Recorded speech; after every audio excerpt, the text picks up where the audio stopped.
CTET सितंबर 2026 की तैयारी करने वाले जितने भी हमारे साथी हैं सभी लोगों का सिब्या एकेडमी के इस ऑनलाइन प्लेटफॉर्म में आपका बहुत बहुत स्वागत है। आपको नमस्कार है। साथियों, आप जानते होंगे कि सीडीपी इसमें बहुत ही महत्वपूर्ण होता है। इसी को देखते हुए हम आपके सामने एक विस्तृत प्रश्नों का श्रृंखला लेकर के आए हैं। अगर आपको अच्छा लगे तो चैनल को लाइक करिएगा, सब्सक्राइब करिएगा और इस वीडियो को जरूर देखिएगा। यह वीडियो आपके लिए बहुत ही लाभदायक सिद्ध होने वाला है।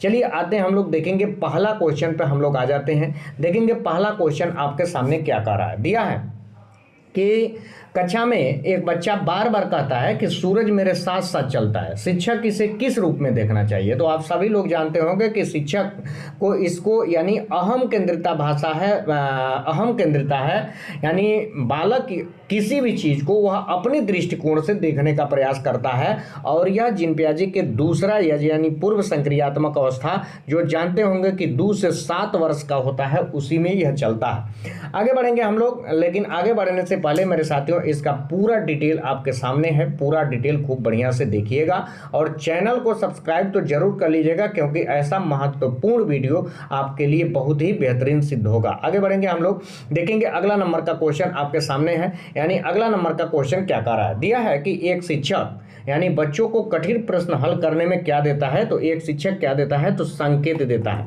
यानी देता है लेकिन उत्तर नहीं बताता है। मेरे साथियों, इस कॉन्सेप्ट को हम लोग किस नाम से जानते हैं, तो इसी कॉन्सेप्ट को हम लोग बोलते हैं क्या, तो इसी को हम लोग इसके फोल्डिंग बोलते हैं, या इसी को हम लोग क्या बोलते हैं, पाड़ बोलते हैं, या इसी को हम लोग क्या बोलते हैं, मचान बोलते हैं, या इसी को क्या बोलते हैं, ढांचा बोलते हैं, या इसी का क्या नाम है, इसी का नाम क्या है, तो इसी का नाम आलंबन भी है। क्या नाम है, इसी का नाम आलंबन भी है। यानी इस तरह से हम लोग जहां इसमें एक सहायता कैसी दी जाती है, तो इसमें जो सहायता दी जाती है वो सहायता आपकी होती है कैसी, अस्थाई सहायता होती है। कैसी सहायता होती है, तो अस्थाई सहायता होती है।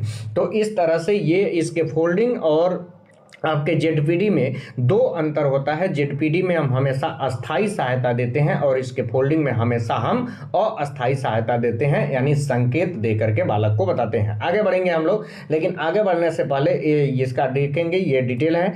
आगे बढ़ेंगे, अगले नंबर के क्वेश्चन पर हम लोग आ जाते हैं। देखेंगे कि दिया है एक छात्र परीक्षा में नकल नहीं करता, यानी एक छात्र परीक्षा में क्या कर रहा है, नकल नहीं करता, क्योंकि उसे दंड और भय का डर है। तो कोहल वर्ग के अनुसार यह किस स्तर पर है। सबसे पहले मेरे साथियों आप ये जानेंगे कि कोहल वर्ग ने कौन सा सिद्धांत दिया था। तो कोहल वर्ग ने नैतिक विकास का सिद्धांत दिया था और उन्होंने नैतिकता के कितने स्तर बताए थे, तो 3 स्तर बताए थे, यानी 3 स्तर थे और टोटल 6 अवस्था थी। कितना था, 6 अवस्था। तो ये बात आपको याद रहना चाहिए। और कोई भी बालक दंड भय के कारण अगर वह कार्य करता है तो वह जो है कि पहला यानी पहला स्तर में होता है, जिसको हम लोग पूर्व जो है कि पूर्व नैतिक स्तर के नाम से जानते हैं, यानी पूर्व परंपरागत जिसको आप बोलते हैं, पूर्व परंपरागत स्तर। और यह 4 से 10 वर्ष का होता है। यानी इस तरह से कोई भी कार्य वह करता है तो दंड भय के कारण अगर कर रहा है तो ये क्या ऑप्शन हो जाएगा, आपका सी नंबर का ऑप्शन सही हो जाएगा। आगे बढ़ेंगे हम लोग, अगले नंबर के क्वेश्चन पर आ जाते हैं।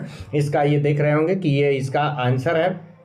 आगे बढ़ेंगे, अगला नंबर का क्वेश्चन आपके सामने है। क्या दिया है, एक शिक्षक सभी छात्रों को समान कार्य देता है, यानी कैसा कार्य दे रहा है, तो समान कार्य देता है जबकि उनकी क्षमता अलग अलग होती है। यह सिद्धांत किसकी उपेक्षा कर रहा है, तो यानी यह सिद्धांत जो कर रहा है वो व्यक्तिगत विभिन्नता की उपेक्षा कर रहा है, यानी इंडिविजुअल डिफरेंसेस का कर रहा है। क्योंकि एक बालक रुचि, क्षमता, जिज्ञासा के अनुसार दूसरे बालक से पूरी तरह भिन्न होता है।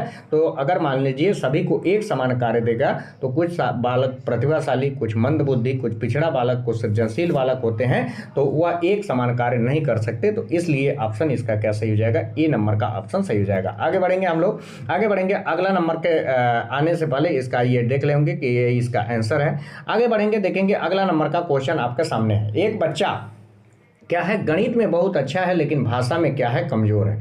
यानी गणित में तो अच्छा है लेकिन भाषा में अगर मान के चलिए कमजोर है, तो गार्डनर के अनुसार यह क्या दर्शा रहा है, तो ये आपका जो दर्शा रहा है ये इसी को हम लोग बहुबुद्धि सिद्धांत का इन्होंने दिया था और इसको हम लोग बहुबुद्धि सिद्धांत के नाम से जानते हैं। आगे बढ़ेंगे, देखेंगे कि ये ऑप्शन क्या सही हो जाएगा, तो सी नंबर का ऑप्शन सही हो जाएगा। आगे बढ़ेंगे, अगले नंबर के क्वेश्चन पर आ जाते हैं।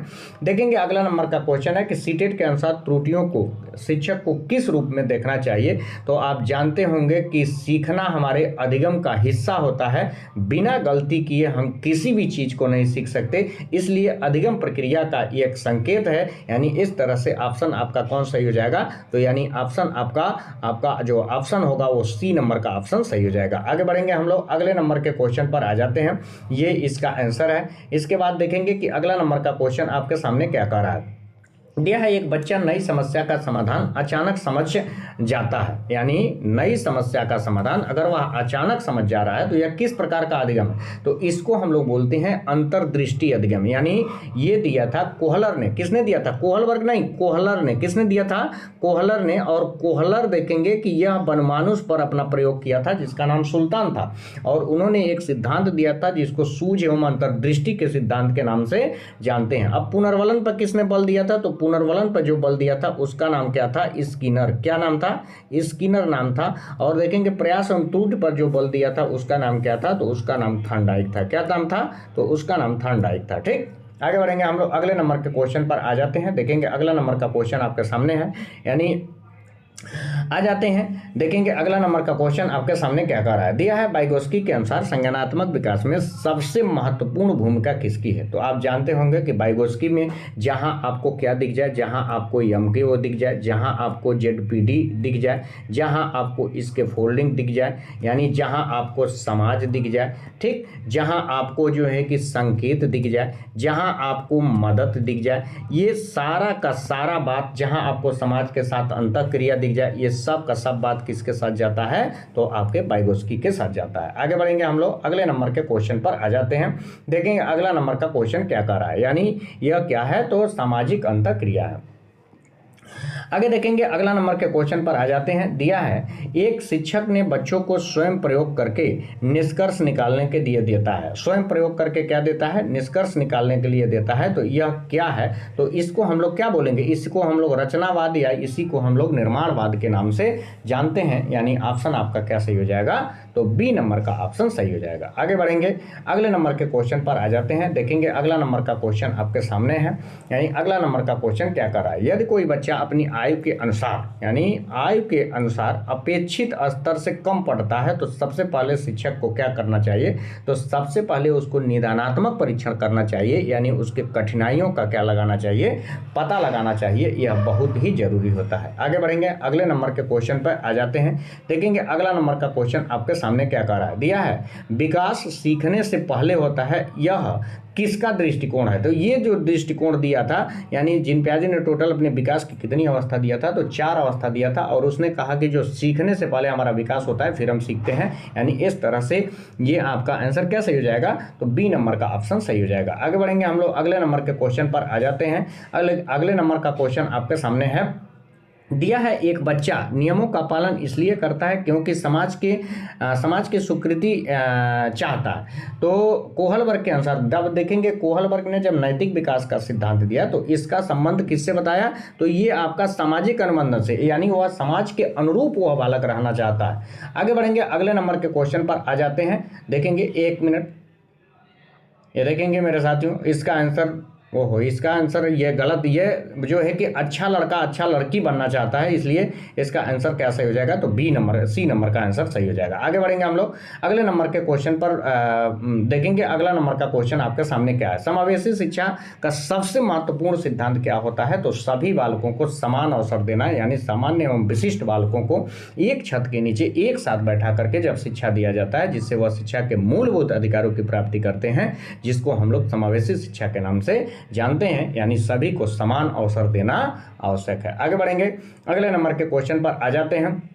देखेंगे अगला नंबर का क्वेश्चन आपके सामने है। दिया है एक शिक्षक बच्चों को वास्तविक जीवन की समस्या हल करने को देता है, यह किस प्रकार की अधिगम प्रक्रिया जो है कि को बढ़ावा देगा। तो देखेंगे रटकर सीखना निगेटिव होता है, यांत्रिकी अधिगम नहीं। ये देखेंगे कि यह जो है कि आपका निष्क्रियता, यानी इसको हम लोग अर्थपूर्ण अधिगम के नाम से जानते हैं, यानी ये क्या हो जाएगा, आपका अर्थपूर्ण अधिगम हो जाएगा। आगे बढ़ेंगे हम लोग अगला नंबर के क्वेश्चन पर जानेंगे। देखेंगे करेंगे कि सीटेट के अनुसार सबसे प्रभावी शिक्षक वह है जो क्या करे, तो बच्चों के अनुभवों को सीखने से जोड़े, यानी बच्चों को जो पढ़ाए उसको बाहरी दुनिया से जोड़ जोड़ के बताना चाहिए। वह शिक्षक का शिक्षण कार्य सबसे प्रभावित होता है। आगे बढ़ेंगे, देखेंगे कि ये आपका है।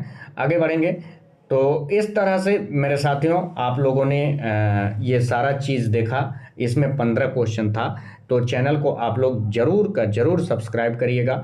ये 15 क्वेश्चन डेली आपके लिए मिलेगा, तो इसलिए आपको देखने के लिए बहुत बहुत धन्यवाद। आप लोग इसको जरूर सब्सक्राइब करिएगा। धन्यवाद।